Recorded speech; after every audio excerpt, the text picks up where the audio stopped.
I'm here with Cotette Murphy, who is the Director of Urban Harvest. Can you explain what your business is?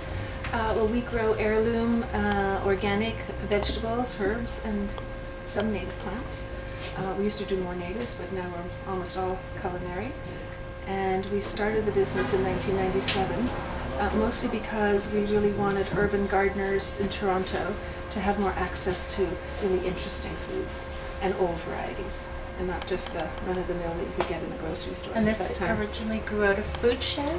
Well, Food Share, I was teaching an urban agriculture workshop at Food Share, and they had just finished building their greenhouse on the roof, and I said, oh, I wish I could have a greenhouse, and they said, oh, have this one. How lucky are some people? I know. Well, I think it was just that moment when my life changed. And yeah. What are some of the things that you would recommend for beginner gardeners in an urban setting? Well, I always say start with what you really love to eat and just take a few things. Tomatoes are not hard, as some people might say they are. I think tomatoes are quite easy. The greens are very easy, like kales and hardy things like that, that also last through the whole season right up until frost, or hard frost. Even I've eaten kale leaves when they're frozen in the garden at Christmas, and that's very satisfying for a new gardener to have something that keeps on giving. I think in kales, some kales are even better after they've been frozen than they are beforehand. If we could just go back to the tomatoes, you have some of the really great heirloom tomato varieties. What are some of your favorites? We have about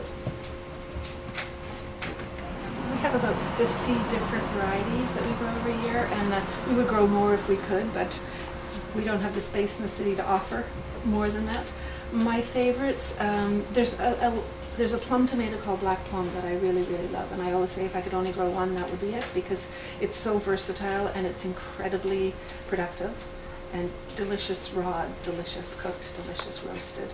I love Black Crim, Cherokee Purple.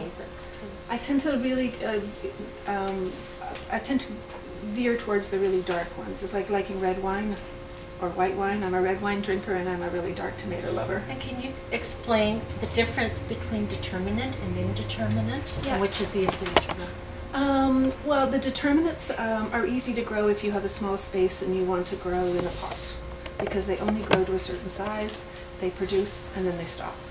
Whereas indeterminates, and most of the heirlooms are indeterminate, they keep on growing and they keep on producing until the frost comes and you've got lots of green tomatoes. Is it best to pick back? You know what? Some of the fruit?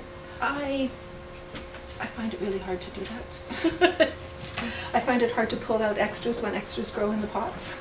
But occasionally I do pinch them back just because if they're getting too unwieldy. And you have not just food plants, but you have some lovely flowers too. Yes, we do have some flowers, and we tend to, the flowers that we like to grow are ones that are either edible or beneficial to the garden, or good companion plants to the vegetables, or attract different beneficial insects. What are some of the plants you would plant along with tomatoes? Well, I like to plant my basil with tomatoes. I also like to plant the marigold, which is very common. But what I try to do in my garden is really mix everything up so that I have lots of aromatic herbs all amongst the vegetables, and I think it confuses the bad bugs. What are some of the worst bugs? Bugs to be avoided.